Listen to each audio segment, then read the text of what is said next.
How's it going, everyone? My name is Paul McGovern Jr. and today we're talking about the GVM GR80QD slider. This is a beautiful slider. It's going to give you crisp, clean, smooth shots right out of the box, super user-friendly. So if you're doing commercials, if you're doing product reviews, if you're doing short films, sketches, if you're shooting just home videos and you want them to make them look a little more cinematic, you should check out this slider. Now, I've done an unboxing for this product and you can check that video out right up here. It'll show you what it comes with, how it comes out of the box, and the case that it comes with. So this video is just gonna be talking about how you set it up, my thoughts on it, some uses of it, how I've used it in a short little sketch that I made exclusively for this video, and my thoughts on it, pros and cons. And without further ado, let's talk about how you set this bad boy up. First off, your slider comes with a ball head. On this ball head, you'll have a mounting plate, so safely remove the mounting plate from the ball head. With that mounting plate, you're gonna connect that safely to the bottom of your camera, so you can connect that to your slider later on. Next, you're gonna put your ball head on the slider. You're gonna bring your slider up on something, a flat surface, a table, whatever you can get.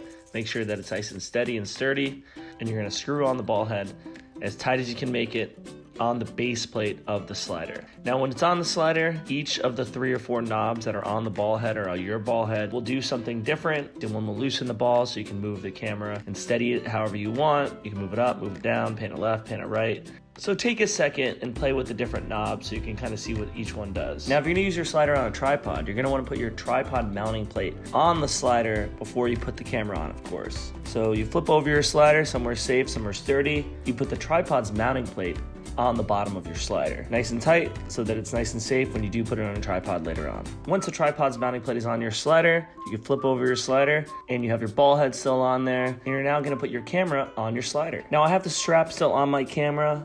You could take the strap off for safety. I just had it on because I was doing this kind of quick for the tutorial. I would recommend taking off the camera strap if you're able to. And this slider is wired. There is a wireless version. This one is wired that I'm talking about. So next you're gonna plug in the remote to the slider into the port on the right.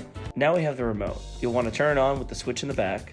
To set the slider, you'll want to go to setting. In setting, you'll be able to start the start point of the slider wherever you want it to begin. Go left or right, find that spot, hold the center button for approximately a second to lock that spot, and then to go back to the next page that you were at. Hold the center button a little longer to go back to the previous page, so now you can set the end point. Then you repeat the steps with the end point, find the spot, lock it up, go back by holding the center button a little longer than you would normally hold it. Then you'll be back on the main page. There'll be video shot and time lapse. For these purposes, I'm gonna show you video shot. Time lapse will work the same way, but obviously you'll be taking photos. When you're in video shot, there'll be manual mode and auto mode. For manual mode, you'll physically be moving the arrows left or right to move the slider however you want it. For auto mode, you could do auto stop or auto loop. Auto stop would take it from point A to point B, from point B to point A. Loop will take you back and forth from point A to B, A to B, A to B. So if you're doing a time lapse, if you're doing a video shoot, if you're shooting a podcast, something that you want consistent movement for, back and forth, so you don't have to interfere at all, auto loop's the key. The one I use the most is auto loop for my projects. Again, all these settings can be set with time lapse as well. And then to reset the slider, reset the settings, you simply just have to turn off the remote from the switch in the back. Now, if you wanted to make your slider a panoramic slider, you twist these knobs one direction, and if you wanted to make a tracking slider, you twist them in another direction. And if you want to keep it centered and just keep it back and forth, left and right, you keep the pull in the center. Now for some options of shots, you could do a classic push in, pull out. This is where I have the slider kind of vertical to me and the camera's going back and forth. And you could use this for a variety of different uses, some horror films, some dramatic stuff. But this is one aspect of the movement. Right now, this is at 100%, which I don't know, I would want it to be faster personally, but so this is obviously left to right, panning. You could use this for a variety of different uses, but this is kind of using almost the full width of the slider. Yeah, this is left to right. It's kind of subtle, but it's like enough where it gives you the movement, which I kind of dig. And then right here, you got your panoramic shot. So you see everything in this room. Now you see all the sides that I don't really try to show, yeah. Now with this panoramic shot, you're seeing it. Now we got a bit of a tracking shot here. Now it should be trying to go center right here. Just kind of always keep like one aspect of this in frame, which it looks like it kind of is, but I probably could make it a little more accurate. So it goes a little extensive on that end. There's definitely some adjustments that could be made on there. for this setting, but this gives you the idea of what you could do as far as the tracking option. And obviously all of this can be done with time-lapse setting as well. It comes with a variety of different time-lapse cables, which I featured in the unboxing video.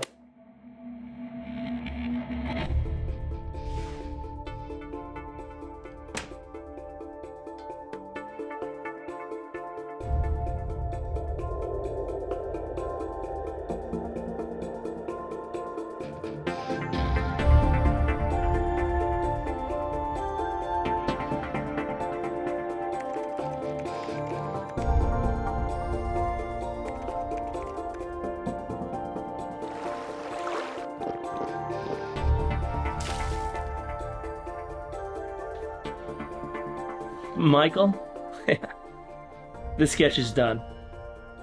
Oh, it's gonna be a hit.